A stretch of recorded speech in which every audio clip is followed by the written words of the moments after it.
नमस्कार। आज के इस वीडियो में हम बात करेंगे धान की खेती से जुड़े कुछ महत्वपूर्ण पहलुओं की।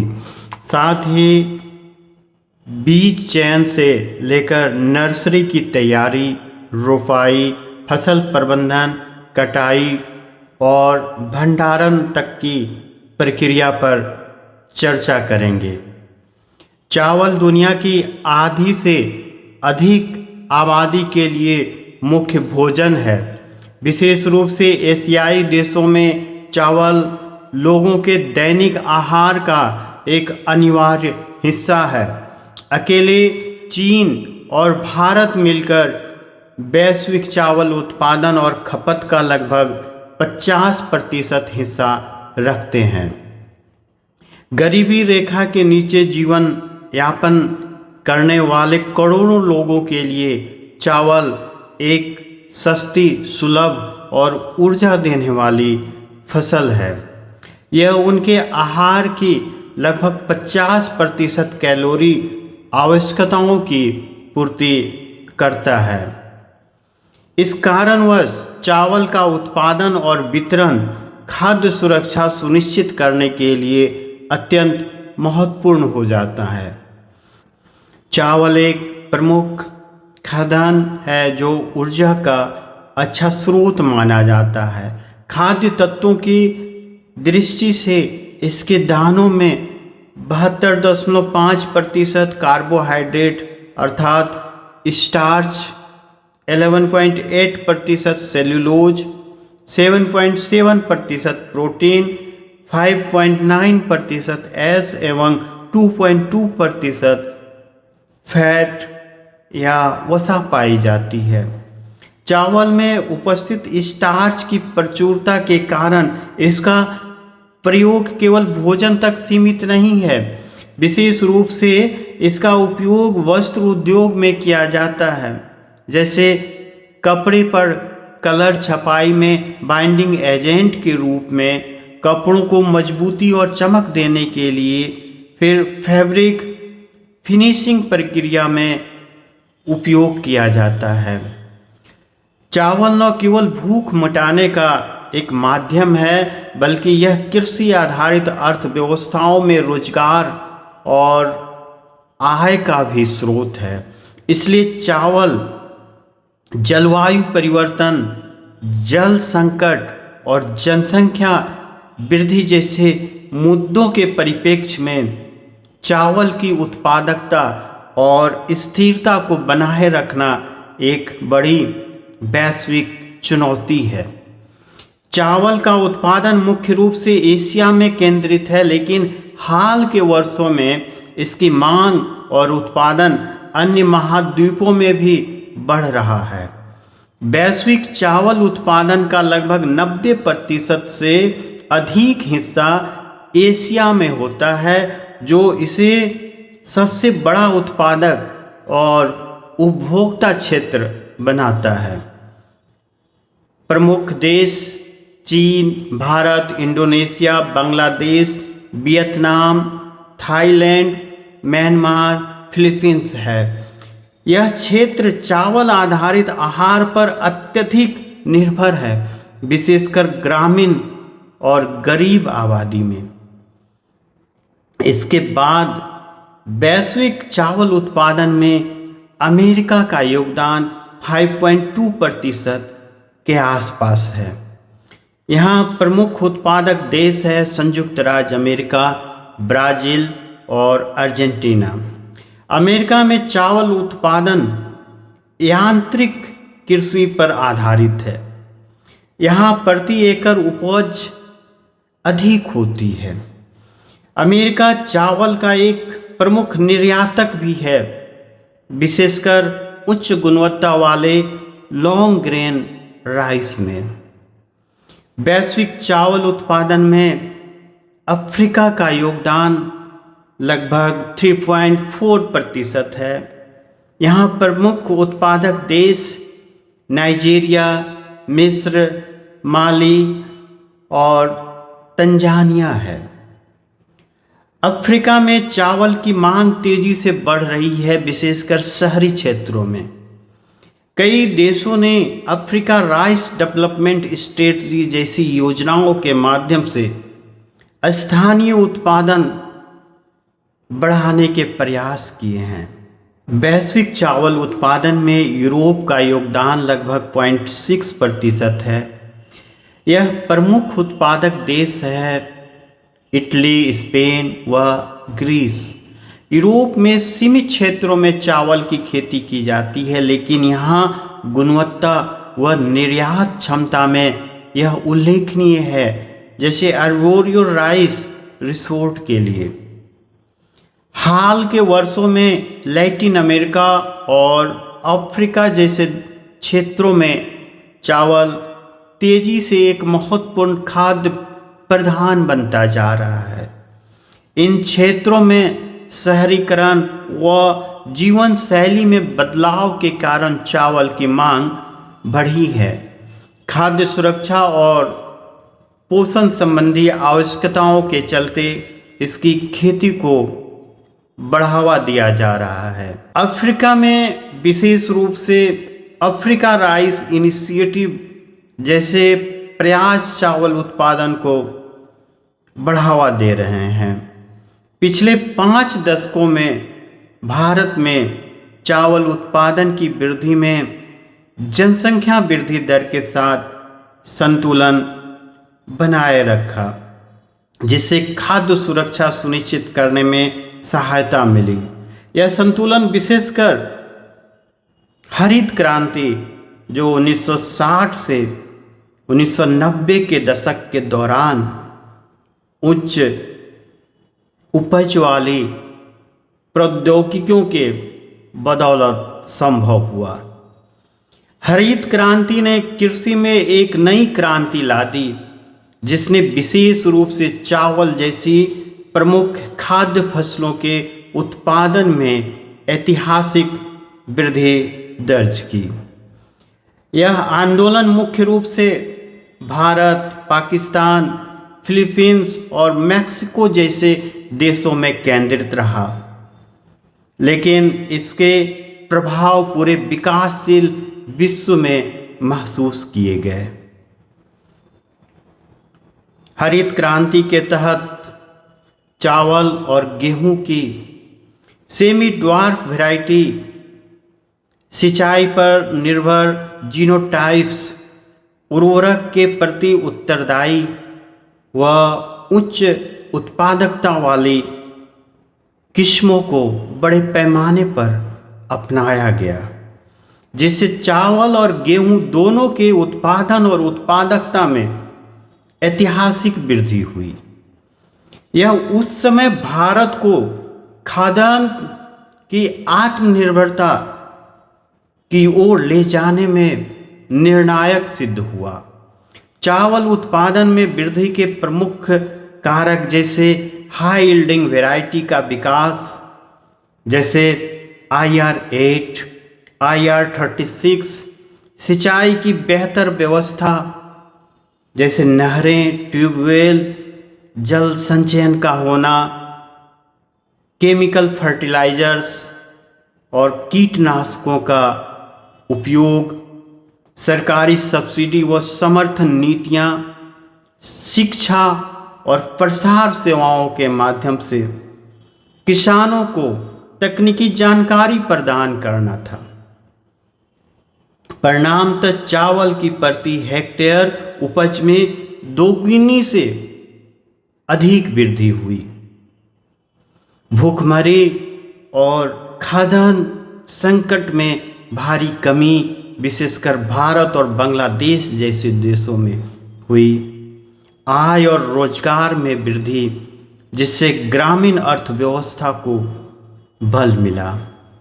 खाद्य सुरक्षा को ठोस आधार मिला। हालांकि अब यह स्पष्ट रूप से देखा जा रहा है कि चावल उत्पादन की विकास दर धीमी पड़ रही है, जबकि जनसंख्या का दबाव और खपत की मांग लगातार बढ़ रही है। इसके अलावा हरित क्रांति की तकनीकों की सीमाएं सामने आ रही है, जैसे प्राकृतिक संसाधनों का अत्यधिक दोहन, मृदा स्वास्थ्य में गिरावट और लंबी अवधि में स्थिर या घटती उपज, भूमि की उपजाऊ शक्ति में गिरावट, जल संकट और भूजल स्तर में गिरावट, एक फसल पर अत्यधिक निर्भरता जैसे जैव विविधता प्रभावित हुई है।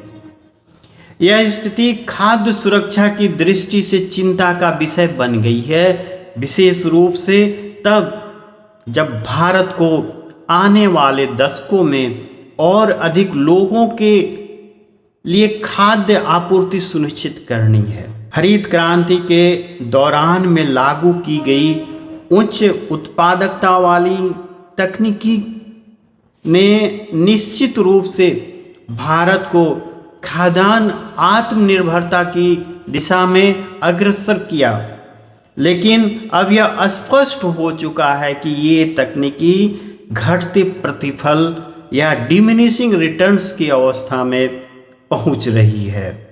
हालांकि चावल एक प्रमुख खाद्य फसल है, यह अभी भी विश्व व्यापार में सबसे अधिक संरक्षित खाद्य वस्तुओं में से एक है।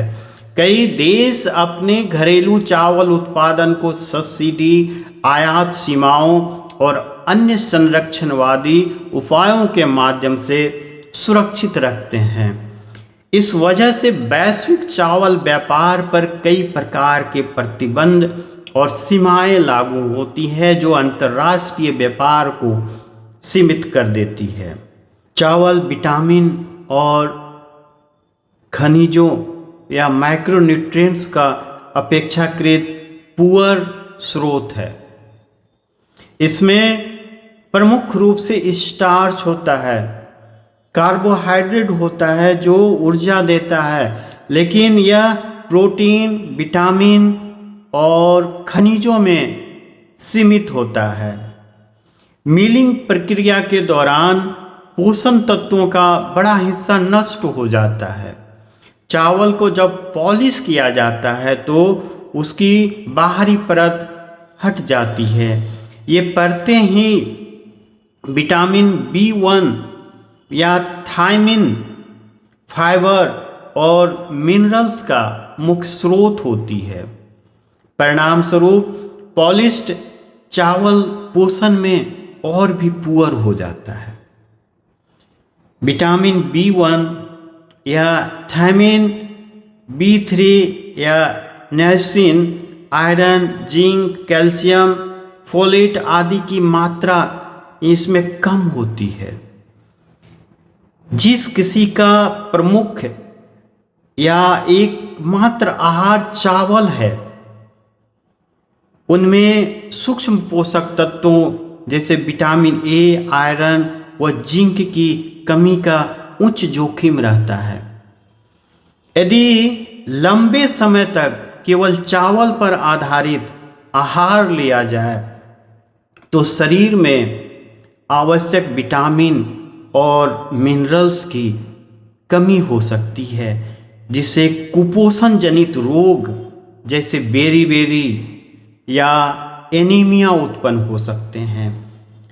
इससे बचने के लिए संतुलित आहार अत्यंत आवश्यक है। थायमिन या विटामिन B1 की कमी से बेरी होता है। थायमिन मांसपेशियों तथा तंत्रिका तंत्र के लिए जरूरी है। सफ़ेद चावल में थायमिन बहुत कम होता है। लंबे समय तक केवल चावल खाने से ड्राई या वीट बेरी हो सकता है। इसके लक्षण थकान, मांसपेशियों में कमजोरी, हृदय समस्या या हृदय संबंधी समस्याएं, नसों में सूजन, जबकि आयरन की कमी से एनीमिया होता है। चावल में आयरन की कम मात्रा होती है। आयरन की कमी से हीमोग्लोबिन का स्तर गिर जाता है। इसके लक्षण थकान, चक्कर आना, त्वचा पीला होना, सांस फूलना।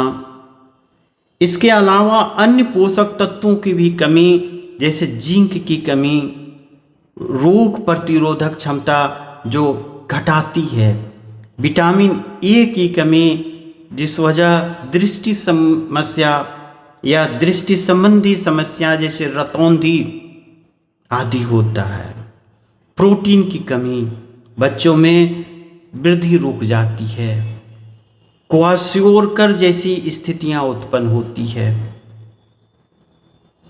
इससे बचने के लिए संपूरक आहार चावल के साथ दालें, हरी सब्जी, दूध, फल इत्यादि लेने से पोषण संतुलित होता है।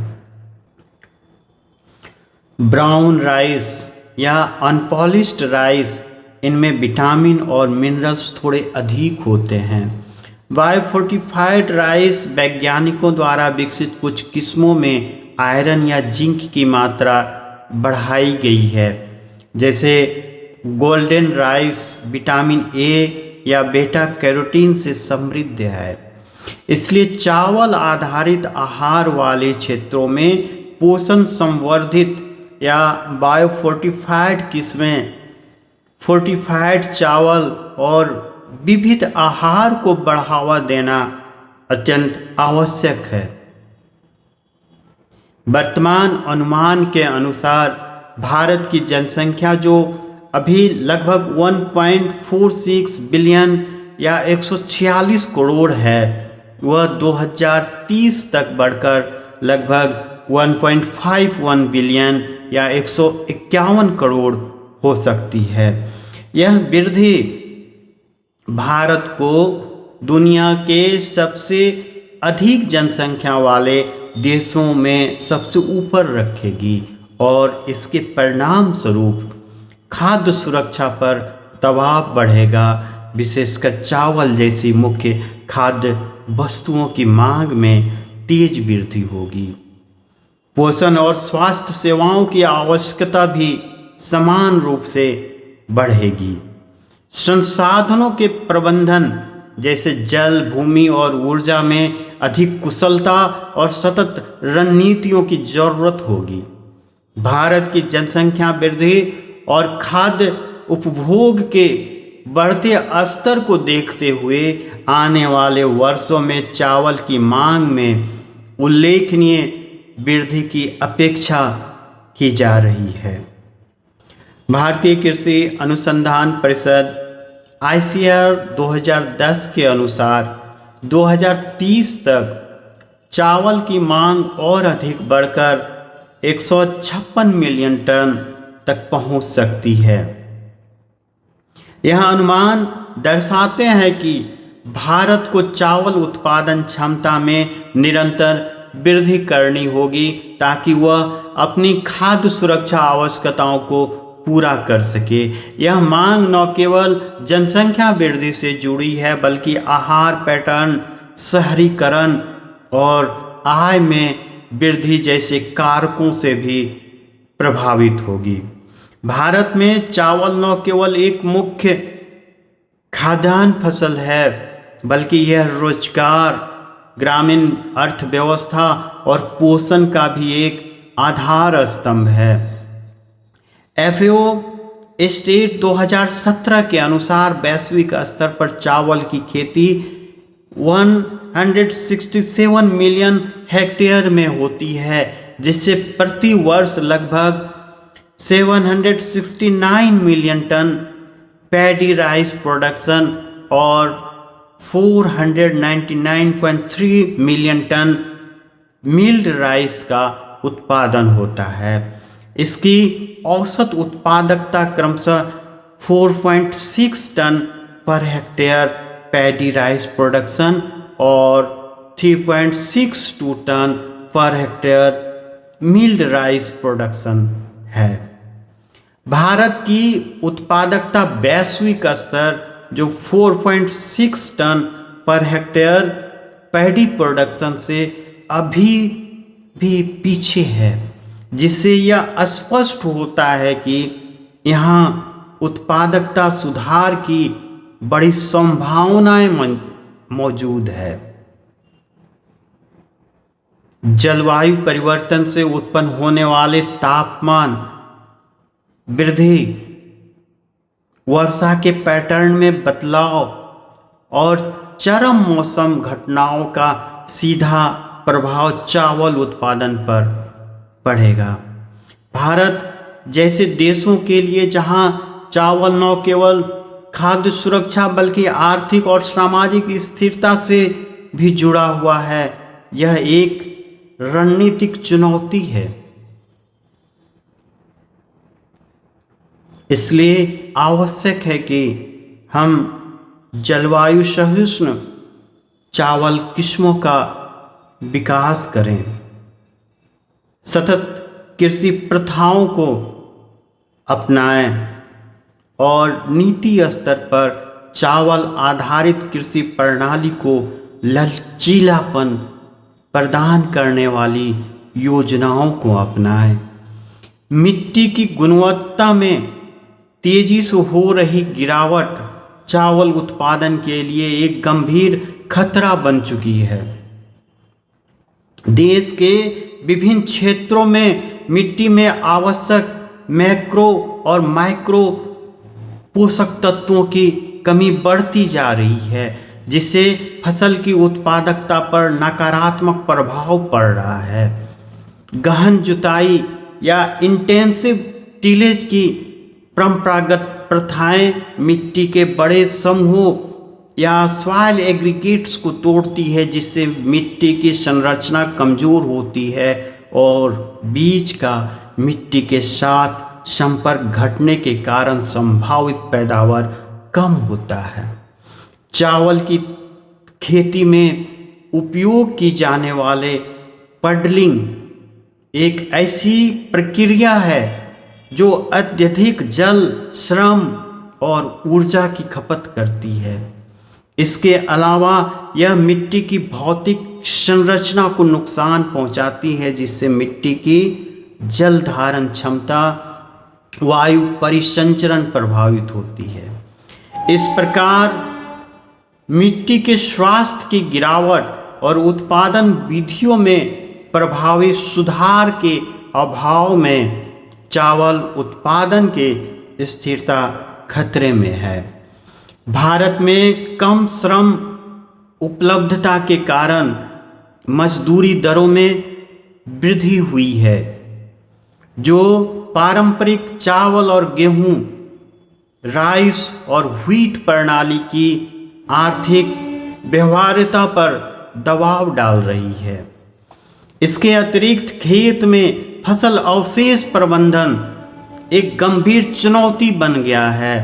चावल के भूसे में उच्च सिलिका सामग्री होती है, जिसके कारण इसका पशुओं के चारे के रूप में उपयोग संभव नहीं होता। इसके विपरीत गेहूं के अवशेष पशुओं के उपभोग के लिए उपयोगी होते हैं, जिससे किसानों को उनका कुछ आर्थिक लाभ मिलता है। चावल के अवशेष का मिट्टी में सम्मिश्रण भी समस्या उत्पन्न करता है। इनके विस्तृत कार्बन नाइट्रोजन या CN रेशियो के कारण मिट्टी में नाइट्रोजन इमोबिलाइजेशन की प्रक्रिया बढ़ जाती है, जिससे पौधों के लिए उपलब्ध नाइट्रोजन कम हो जाता है। इसका नतीजा फसल की उपज में गंभीर कमी के रूप में सामने आता है। वर्तमान में चावल या धान के अवशेषों को जलाना एक गंभीर पर्यावरणीय समस्या बन चुका है। इस प्रथा से न केवल वायु प्रदूषण और ग्लोबल वार्मिंग में वृद्धि होती है, बल्कि यह मिट्टी के स्वास्थ्य पर भी नकारात्मक प्रभाव डालती है।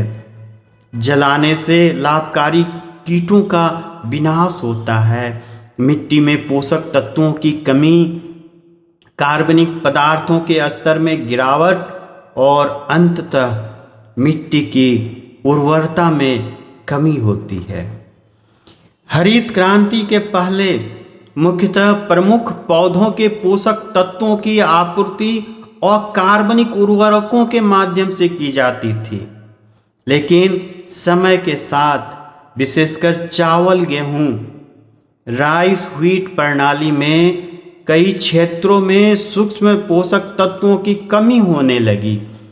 इस कमी को पूरा करने के लिए रासायनिक उर्वरकों के साथ साथ अब सूक्ष्म पोषक तत्वों की भी पूर्ति की जाने लगी। इस प्रकार उचित अवशेष प्रबंधन और सूक्ष्म पोषक तत्वों की आपूर्ति अब चावल उत्पादन की स्थिरता और मिट्टी के सेहत बनाए रखने के लिए अत्यंत आवश्यक हो गई है। पंजाब में चावल के बाद उगाने जाने वाले गेहूं की फसल को मोटे बनावट वाली मिट्टी में मैग्नीज की कमी जैसे पोषक तत्वों की समस्याओं का सामना करना पड़ रहा है। इसी प्रकार पश्चिम बंगाल के कुछ क्षेत्रों में राइस व्हीट सिस्टम के अंतर्गत मिट्टी में बोरोन की कमी के कारण गेहूं की पैदावार में गिरावट देखी जाती है। गहन राइस व्हीट प्रणाली के प्रभाव के रूप में कुछ क्षेत्रों में सेलेनियम विषाक्तता की समस्या भी उभर रही है, जबकि मक्का गेहूं फसल चक्र के तहत इस विषाक्तता का कोई उल्लेखनीय प्रमाण नहीं मिला है। इसके अतिरिक्त चावल की खेती में उपयोग किए जाने वाले नाइट्रोजन उर्वरकों के उपयोग दक्षता कम है, जो सतही जल अपवाह, अमोनिया वाष्पीकरण, लीचिंग और विनाइट्रिफिकेशन जैसी प्रक्रियाओं के कारण लागू नाइट्रोजन का केवल 30 से 40% ही पौधे द्वारा अवशोषित हो पाता है। यह कम दक्षता न केवल उर्वरक की आर्थिक लागत बढ़ाती है, बल्कि पर्यावरणीय प्रदूषण और पोषक तत्वों की हानि का भी कारण बनती है। पारंपरिक चावल की खेती में भूमिगत जल स्तर में निरंतर गिरावट एक गंभीर समस्या बन चुकी है। इस समस्या को और बढ़ावा मिल रहा है गहरे पानी से पानी निकालने वाले सबमर्सिबल पंपों के व्यापक उपयोग से, जो पुराने केंद्रापसारक पंपों की जगह ले रही है। भारत के कई राज्यों में किसानों को राज्य सरकार द्वारा मुफ्त बिजली प्रदान की जाती है, जिससे सिंचाई के लिए पानी की बचत करने की प्रवृत्ति कम हो गई है। इस कारण किसान अब जल संरक्षण की ओर ध्यान कम देते हैं, जिससे भूमिगत जल स्तर तेजी से गिर रहा है। यह स्थिति चावल उत्पादन प्रणाली की स्थिरता के लिए चिंताजनक है, क्योंकि जल संसाधनों का अत्यधिक दोहन भविष्य में सिंचाई पर निर्भरता को असंभव बना सकता है। भूमिगत जल स्तर में हो रही तेजी से गिरावट के परिणाम स्वरूप सिंचाई के लिए पानी निकालना और भी महंगा होता जा रहा है। यह बढ़ती लागत किसानों की आर्थिक स्थिति पर दबाव डालती है और चावल उत्पादन प्रणाली की स्थिरता के लिए एक गंभीर चिंता का विषय बनती जा रही है। लगातार बढ़ती जनसंख्या और बढ़ती खाद्य आवश्यकता के समय में भूमि उत्पादकता में कमी एक गंभीर खतरा बन सकती है। भविष्य की आबादी के लिए पर्याप्त भोजन उपलब्ध कराने हेतु अनाज उत्पादन में लगभग 2.5% की वार्षिक वृद्धि आवश्यक होगी। पिछले 3 दशकों में उत्पादन लक्ष्य जनसंख्या वृद्धि के अनुरूप बने रहे, जो मुख्यतः खेती योग्य क्षेत्र और फसल उपज में वृद्धि के माध्यम से संभव हो पाया है। हालांकि यह प्रक्रिया सीमित संसाधनों और बढ़ती चुनौतियों के बीच बनाए रखना कठिन होता जा रहा है। शहरीकरण और औद्योगिकीकरण की बढ़ती मांग कृषि सहित विभिन्न क्षेत्रों के बीच भूमि आवंटन के लिए प्रतिस्पर्धा उत्पन्न कर रही है। इस प्रतिस्पर्धा का असर पारंपरिक चावल गेहूं या राइस व्हीट प्रणाली पर भी पड़ा है, जहां कुछ अध्ययनों ने विभिन्न कारकों और उनके सम्मिलित प्रभावों के कारण इस प्रणाली में स्थिर पैदावार की सूचना दी है। इसके अतिरिक्त विभिन्न कृषि जलवायु परिस्थितियों में चावल की जल उत्पादकता में निरंतर गिरावट भी एक गंभीर चिंता का विषय बनती जा रही है। इस प्रवृत्ति की पुष्टि अनेक किसानों और शोधकर्ताओं द्वारा क्षेत्र भर से प्राप्त रिपोर्टों के माध्यम से की गई है। चावल की घटती जल उत्पादकता में सुधार करना अत्यंत आवश्यक हो गया है। जल उपयोग दक्षता और उत्पादकता में अंतर यह है कि जल उपयोग दक्षता में ट्यूबवेल से खेत तक छोड़े गए कुल पानी को शामिल किया जाता है, जिसमें परिवहन हानि भी शामिल होती है, जबकि उत्पादकता में किसी विशेष खेत में लगाए गए पानी की मात्रा के सापेक्ष प्राप्त उपज को मापा जाता है, जिसमें परिवहन हानि शामिल नहीं होती है।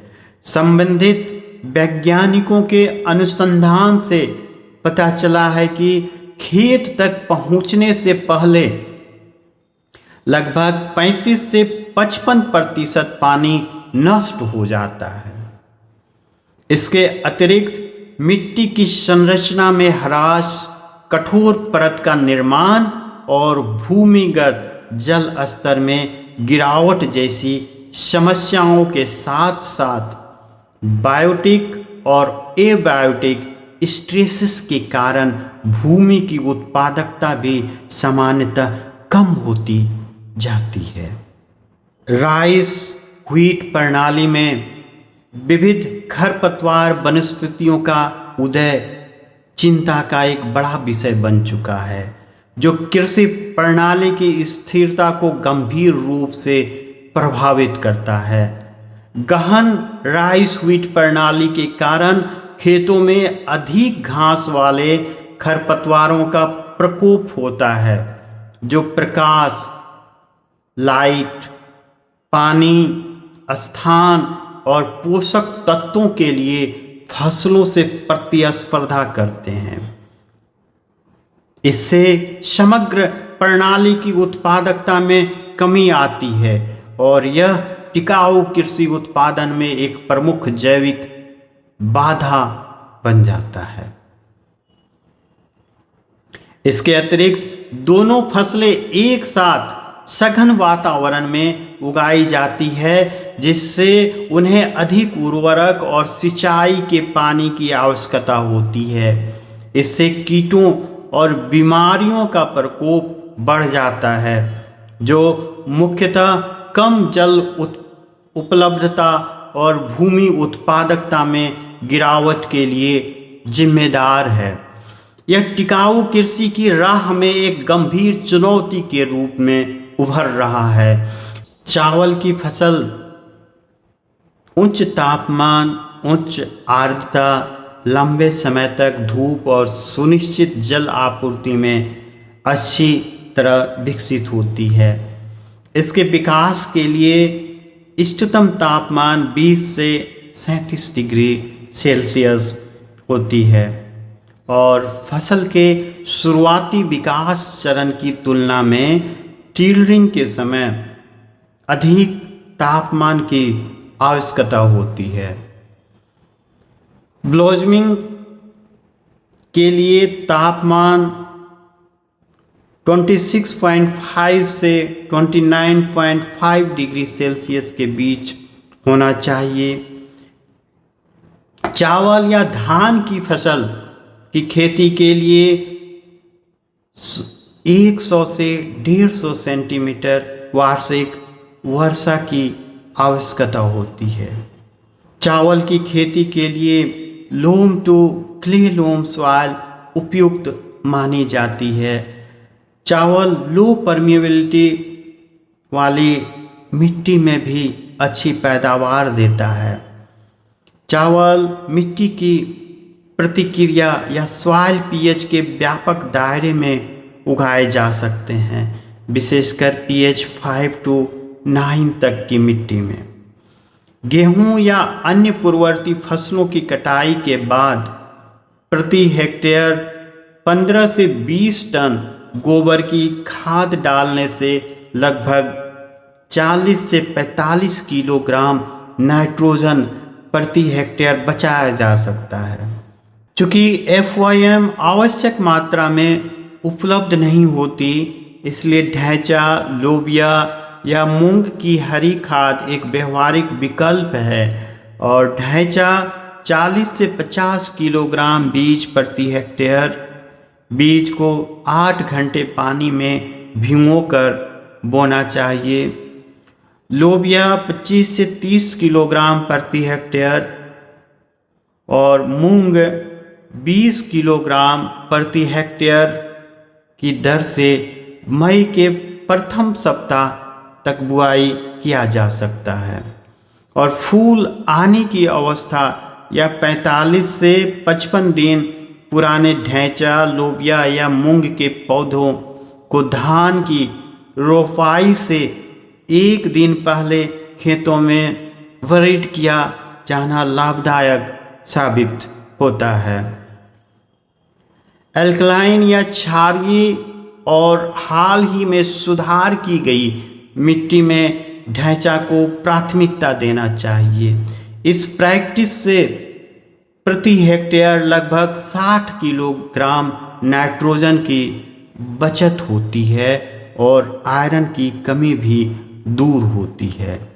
प्रति हेक्टेयर 10 टन प्रेस मड खाद या 6 टन पोल्ट्री खाद उपयोग करने से नाइट्रोजन उर्वरकों की मात्रा आधी किया जा सकता है और फास्फोरस की कम उपलब्धता वाली मिट्टी में फास्फोरस उर्वरक का भी प्रयोग नहीं करने की यहाँ आवश्यकता होती है। पानी के उपयोग की दक्षता बढ़ाने के लिए पडलिंग से पहले लैंड लेवलिंग के लिए लेजर लैंड लेवलर का उपयोग तथा धान के खेत को मुख्य रूप से मिट्टी पलटने वाले हल से जोतकर फिर हैरोइंग करके तैयार किया जाना लाभदायक साबित होता है। रोपाई से पहले खेत को पानी से भर दिया जाता है और पानी के रिसाव से नुकसान कम करने, अच्छी पौध शक्ति बनाए रखने और खरपतवार नियंत्रण के लिए 2 बार पैडी पडलर या 1 बार रोटावेटर से पडलिंग किया जाता है। यदि खेत में ढैंचा या मूंग जैसी हरी खाद वाली फसल ली गई हो तो खेत को ट्रैक्टर से चलने वाले रोटावेटर से पडलिंग किया जाना चाहिए ताकि हरी खाद मिट्टी में अच्छी तरह समा जाए। पडलिंग के बाद पाटा लगाना आवश्यक है ताकि मिट्टी की सतह चिकनी हो जाए और पानी की बचत हो।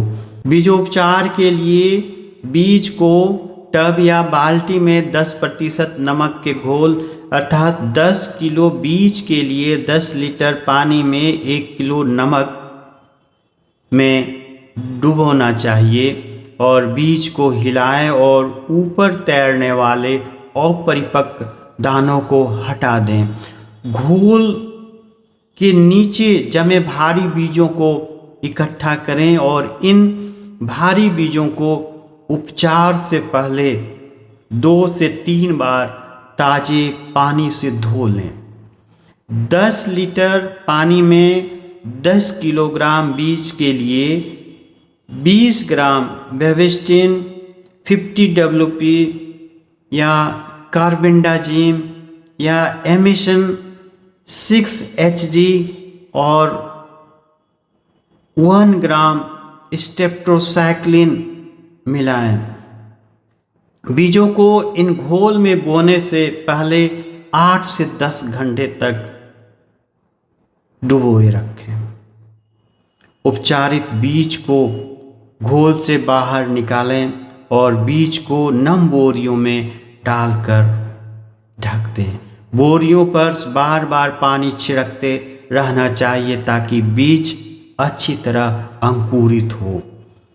उच्च उपज देने वाली गैर सुगंधित, मध्यम, मध्य अगेती और अगेती किस्मों के लिए बीज 25 से 30 किलोग्राम प्रति हेक्टेयर की दर से उपयोग किया जा सकता है, जबकि संकर किस्मों के लिए 15 से 20 किलोग्राम बीज प्रति हेक्टेयर और सुगंधित किस्मों के लिए 20 किलोग्राम प्रति हेक्टेयर उपयोग किया जा सकता है। स्वस्थ पौधों के लिए नर्सरी बुआई का समय और तरीका बहुत महत्वपूर्ण होता है। सभी अनुशंसित किस्मों के लिए इष्टतम नर्सरी बुआई का समय 15 से 30 मई के बीच होता है। बुआई से 25 से 30 दिन पहले नर्सरी क्षेत्रों में 10 से 15 टन पर हेक्टेयर अच्छी तरह से सड़ी हुई गोबर की खाद डालें। इसे मिट्टी में अच्छी तरह मिलाने के लिए 2 से 3 बार जुताई करें। खेत की सिंचाई करें ताकि खरपतवार अंकुरित हो सके और लगभग 1 सप्ताह बाद इन अंकुरित खरपतवारों को मारने के लिए खेत की 2 बार जुताई करें। नर्सरी खेत में पानी भरें। पानी भरने के बाद पैडी पडलर या रोटावेटर से 1 से 2 बार पटलिंग करें, फिर पाटा लगाएं। स्वस्थ धान की पौध के लिए नर्सरी प्रबंधन के स्मार्ट स्ट्रेटजी के तहत प्लैंकिंग से पहले प्रति हेक्टेयर 25 किलोग्राम नाइट्रोजन, फास्फोरस और जिंक सल्फेट का छिड़काव करें। आवश्यकतानुसार जांचों उपरांत और प्लैंकिंग के 4 से 5 घंटे बाद 20 स्क्वायर मीटर क्षेत्र में 1 किलोग्राम के दर से अंकुरित बीज समान रूप से बीज का छिड़काव करें। बुआई के 1 से 3 दिन के बाद शाकनाशी या वीड मैनेजमेंट हेतु प्रिटिलाक्लोर 30 EC और सेफनर 1500 mm पर हेक्टेयर की दर से रेत में मिलाकर छिड़कें। नर्सरी में लगातार सिंचाई करें ताकि मिट्टी में नमी बनी रहे। पीली पत्तियों का समाधान हेतु 0.5% फेरस सल्फेट घोल का साप्ताहिक छिड़काव करें।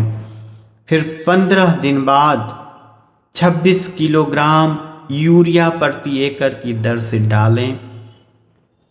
पक्षियों या बर्ड से सुरक्षा हेतु बीज छिड़कने के बाद ऊपर से सड़ी हुई गोबर की खाद की पतली परत बिछा दें। इस तरह 25 से 30 दिनों में पौध रोपाई के लिए बेहतरीन पौधे तैयार हो जाएंगे। धान की अच्छी नर्सरी तैयार करने के लिए स्थल का चुनाव बहुत महत्वपूर्ण होता है। कम अवधि की किस्मों के लिए 20 से 22 दिन का बिचड़ा रोपाई के लिए उपयुक्त है, जबकि मध्यम एवं लंबी अवधि की किस्म के लिए 25 से 30 दिन का बिचड़ा रोपाई के लिए उपयुक्त होती है। यदि बिचड़े की आयु अधिक हो जाती है तो रोपाई के बाद उसमें कल्ले या टीलर कम निकलते हैं, जिससे उपज में कमी आ सकती है। बिचड़े की रोपाई 2 से 3 सेंटीमीटर से अधिक गहराई में न करें। अधिक गहराई में रोपाई करने से पौधों में कल्ले निकलना कम हो जाता है।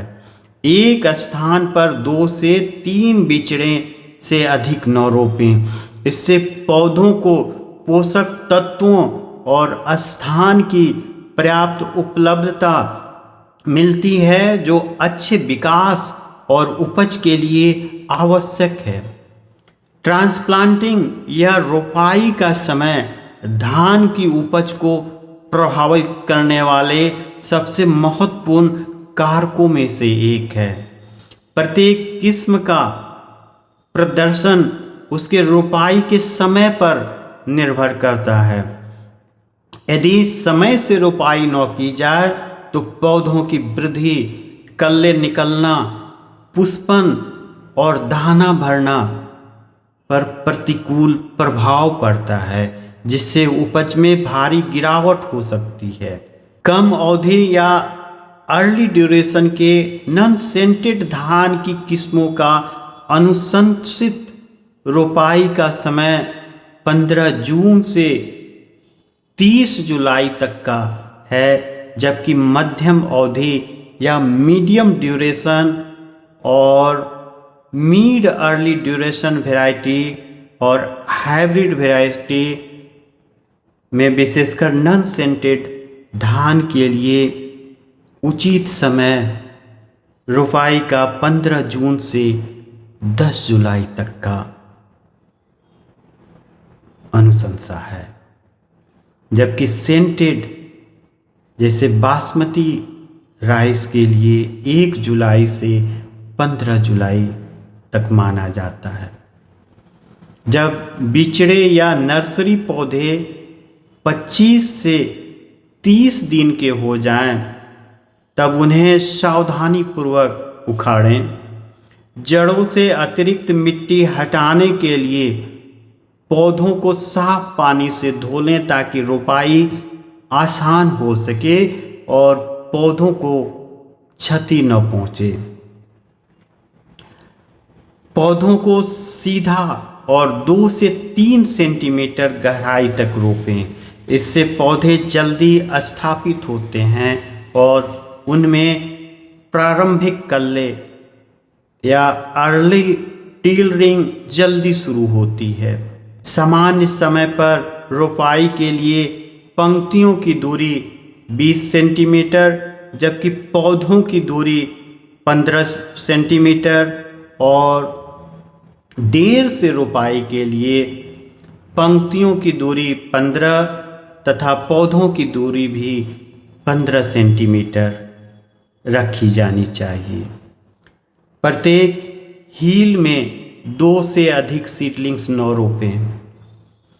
इससे पौधे जमीन में जल्दी जड़ पकड़ते हैं, कल्ले समय पर और श्रमरूप रूप से फूटते हैं। अंततः समान पुष्पन और अच्छी उपज मिलती है। चावल, गेहूं जैसी दोहरी फसल प्रणाली में जहां भूमि का बार बार उपयोग होता है, वहां मृदा की उर्वरता बनाए रखना अत्यंत आवश्यक है। उच्च उपज प्राप्त करने व मृदा स्वास्थ्य बनाए रखने हेतु केवल रासायनिक उर्वरकों पर निर्भर रहना पर्याप्त नहीं है। रासायनिक उर्वरकों का संतुलित उपयोग करें, जैसे नाइट्रोजन, फास्फोरस, पोटास, FYM, गोबर की सड़ी खादें 5 से 10 टन प्रति हेक्टेयर रोपाई से 25 से 30 दिन पहले खेत की तैयारी करते समय प्रयोग करना चाहिए। यह मृदा की संरचना सुधारता है और सूक्ष्म जीवों की सक्रियता बढ़ाता है। हरी खाद जैसे ढैंचा, शनी, मूंग आदि को फूलने से पहले खेत में जुताई कर मिट्टी में मिलाया जाता है। यह कार्बनिक पदार्थ, नमी धारण क्षमता और जैविक गतिविधियों को बढ़ाता है, मिट्टी की जल धारण क्षमता और संरचना में सुधार करता है, सूक्ष्म पोषक तत्वों की आपूर्ति में वृद्धि होती है, रासायनिक या केमिकल उर्वरक या फर्टिलाइजर्स की आवश्यकता में कमी आती है, दीर्घकालीन उत्पादकता और टिकाऊ कृषि को इससे बढ़ावा मिलता है। सर्वोत्तम परिणामों के लिए उर्वरकों का प्रयोग मृदा परीक्षण रिपोर्ट के अनुसार करना चाहिए। अर्ली नॉन सेंटेड वैरायटी के लिए नाइट्रोजन 120 किलोग्राम, फास्फोरस 60 किलोग्राम और पोटास भी 60 किलोग्राम, जबकि जिंक सल्फेट 25 किलोग्राम प्रति हेक्टेयर और मीडियम एवं mid early duration non scented and hybrid variety के लिए 150 किलोग्राम नाइट्रोजन और 60 किलोग्राम फास्फोरस और पोटास, जबकि 25 किलोग्राम जिंक सल्फेट प्रति हेक्टेयर देना चाहिए। जबकि सेंटेड सेमी ड्वार्फ किस्मों के लिए नाइट्रोजन 90 किलो और फास्फोरस 30 किलोग्राम और जिंक सल्फेट 25 किलोग्राम, जबकि सेंटेड टॉल वैरायटी के लिए 60 किलोग्राम नाइट्रोजन और phosphorus 30 kilogram 25 kilogram zinc sulphate का उपयोग करना चाहिए। यहाँ पे फास्फोरस, पोटास और जिंक की पूरी मात्रा रोपाई के समय ही उपयोग करना चाहिए खेतों में। धान की खेती में नाइट्रोजन उर्वरक के विभाजित प्रयोग या स्प्लिट एप्लीकेशन ऑफ नाइट्रोजन करना चाहिए ताकि नाइट्रोजन की उच्चतम उपयोग दक्षता प्राप्त किया जा सके। उर्वरक के नुकसान को कम कर उपज में वृद्धि किया जा सकता है। नाइट्रोजन को अमोनिया रूप में विभाजित खुराकों में देना चाहिए जिससे पौधों की ज़रूरत के अनुसार समय पर पोषण मिल सके। अर्धबौनी किस्में गैर सुगंधित या सुगंधित किस्मों के लिए 3 बार या 3 बराबर भागों में नाइट्रोजन डालें। पहला रोपाई के समय, दूसरा बुआई के 21 दिन बाद और तीसरा रोपाई या बुआई के 42 दिनों बाद। जबकि लंबी सुगंधित किस्मों के लिए 2 बराबर भागों में नाइट्रोजन का उपयोग करना चाहिए, एक 21 दिन के बाद और दूसरा रोपाई के 42 दिन बाद।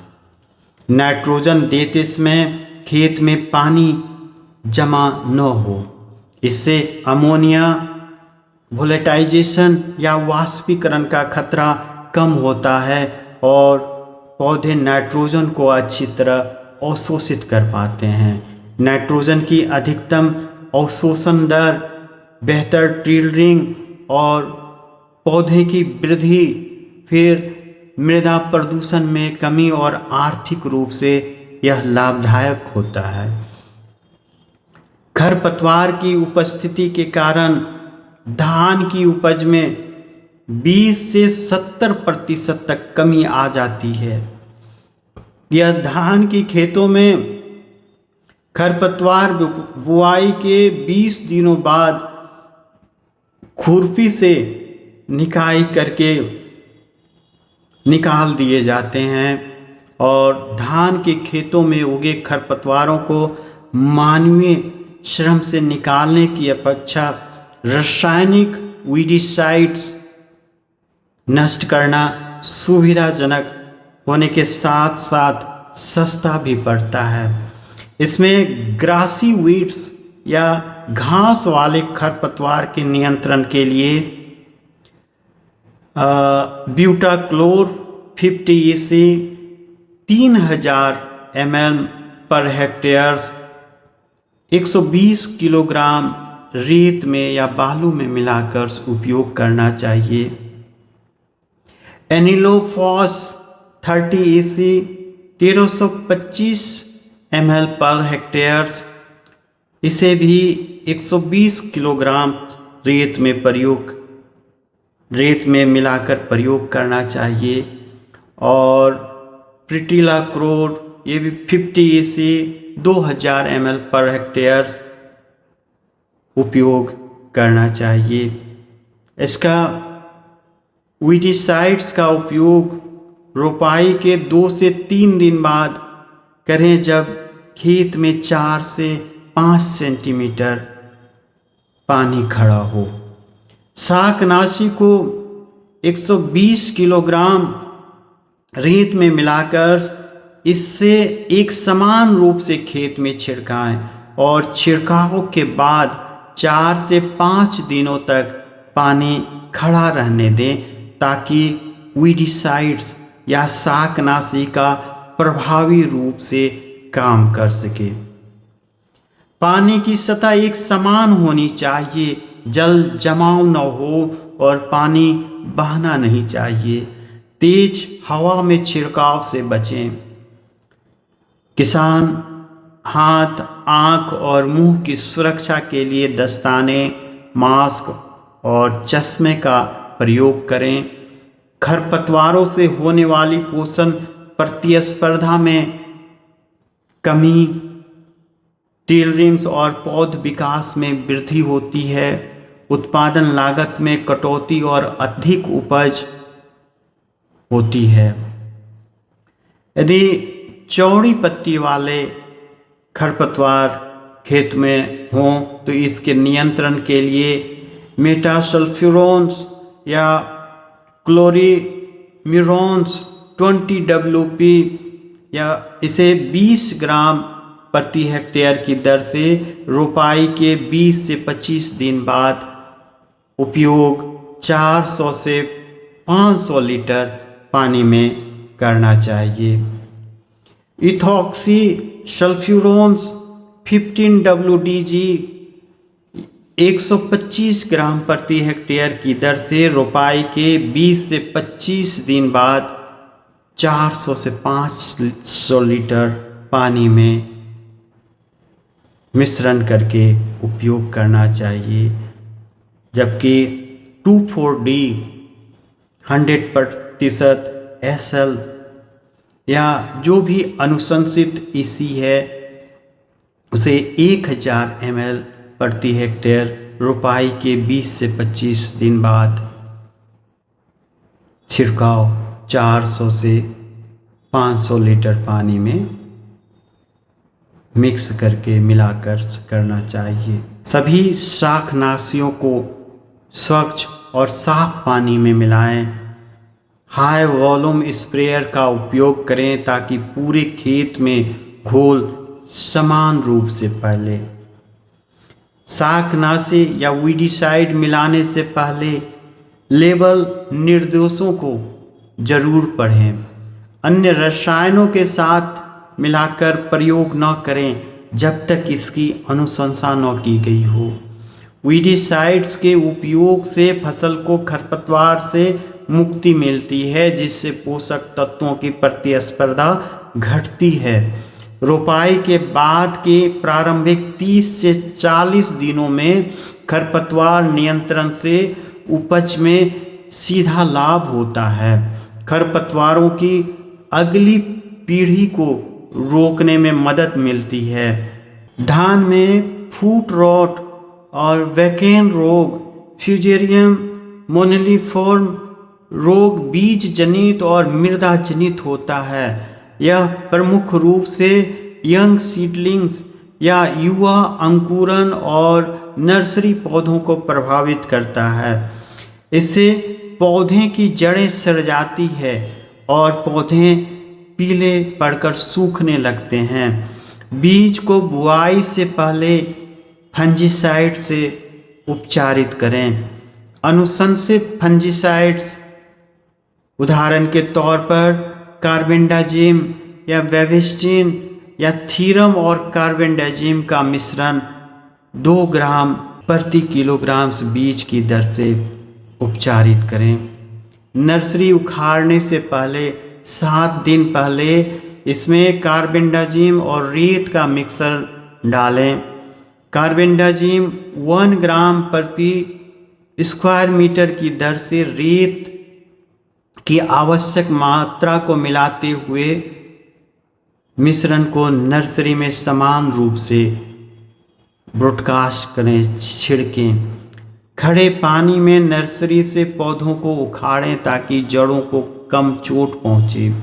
इससे संक्रमण फैलने की संभावना कम होती है। रोगग्रस्त पौधों को पहचानें और तुरंत खेत से उखाड़कर जला दें या मिट्टी में गाड़ दें। इससे रोग का प्रसार रुकता है। नर्सरी क्षेत्र को अच्छी तरह से जल निकासी युक्त रखें ताकि अत्यधिक नमी न बन सके। एक ही स्थान पर बार बार नर्सरी न बनाएं, स्थानों को परिवर्तित करते रहें। स्वस्थ व प्रमाणित बीज ही प्रयोग करें ताकि अंकुरण दर में वृद्धि हो, पौधों की प्रारंभिक वृद्धि बेहतर एवं प्रमुख बीमारी से सुरक्षा और अंतिम उपज में वृद्धि प्राप्त हो सकता है। धान में ब्लास्ट रोग पैरिकुलेरिया ग्रीसी एक फफूंद जनित रोग है जो पत्तियों, नोट्स और दानों पर धब्बे बनाता है।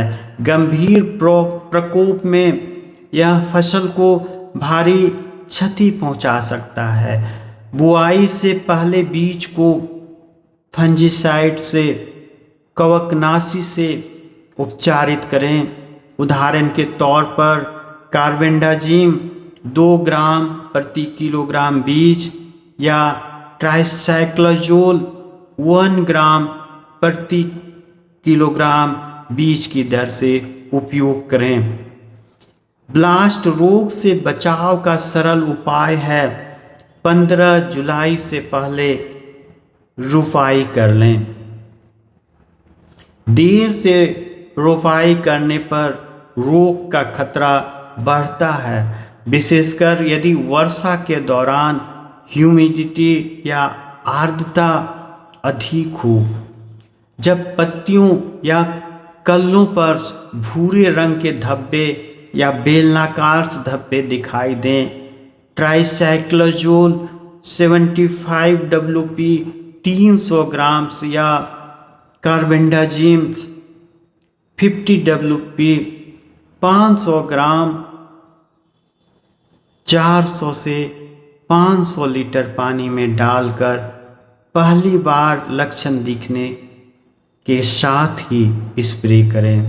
फिर 10 से 12 दिन बाद दूसरा छिड़काव भी अवश्य करें।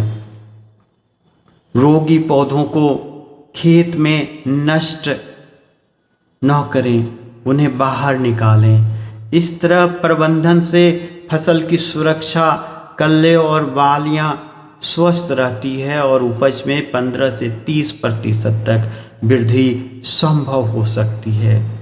बैक्टीरियल लीफ ब्लाइट या BLP जो जेंथोमोनास ओराइजी के कारण होता है, इसके प्रकोप से पत्तियों के किनारे से पीले या भूरे जलसिक्त धब्बे शुरू होते हैं जो आगे चलकर पूरे पत्ते को सुखा देता है। पौधा कमज़ोर हो जाता है, दाने अधूरे रह जाते हैं। रोग मुक्त फसल के लिए बीज को फंजीसाइड व जीवाणुनाशी से उपचारित करना चाहिए। उदाहरण के तौर पर स्ट्रेप्टोसाइक्लिन 0.025% 25 ml 100 लीटर पानी में बीज को 6 से 8 घंटे तक घोल में भिगोकर छाया में सुखाना चाहिए। नाइट्रोजन की अधिक मात्रा से बचना चाहिए। पोटास का उचित प्रयोग रोग प्रतिरोधक क्षमता को बढ़ाता है। रोगग्रस्त पौधों को खेत से निकालकर जलाकर नष्ट करना चाहिए। खेत में जल निकासी की अच्छा व्यवस्था रखना चाहिए ताकि पानी न रुके।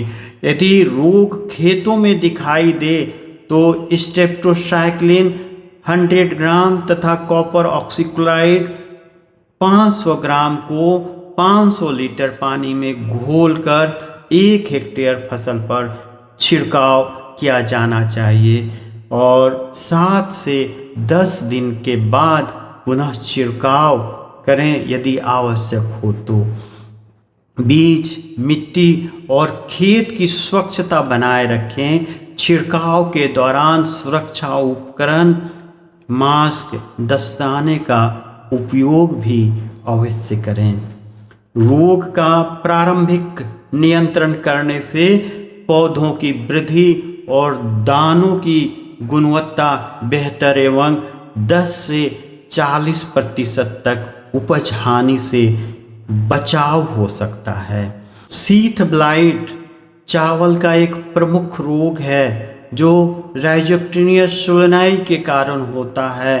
पत्तियों के आधार या शीथ पर पानी जैसे भूरे धब्बे जो धीरे धीरे फैलते हैं, संक्रमित भाग सूखकर मर जाते हैं। अत्यधिक नाइट्रोजन का प्रयोग न करें। घनी बुआई या पौधों के बीच पर्याप्त दूरी न होना, इससे बचें। खरपतवारों की उपस्थिति विशेषकर सैनोडोन, डैक्टिलोन या दूब घास खेतों में न हो यह ख्याल रखें। खेत को और मेड़ों को खरपतवार से मुक्त रखें, विशेषकर दूब घास को समय पर हटाएं। फसल की कटाई के बाद रोगग्रस्त पौधे के अवशेषों को जलाकर नष्ट कर दें। कार्बेंडाजिम 25%, फ्लूसिलाजोल 12.5% ऐसी 1000 ml पर हेक्टेयर की दर से 500 लीटर पानी में मिलाकर 2 बार छिड़काव करना आवश्यक होता है। रोगों की शुरुआत होते ही पहला छिड़काव और पहले छिड़काव के 15 दिन बाद दूसरा छिड़काव करना आवश्यक होता है।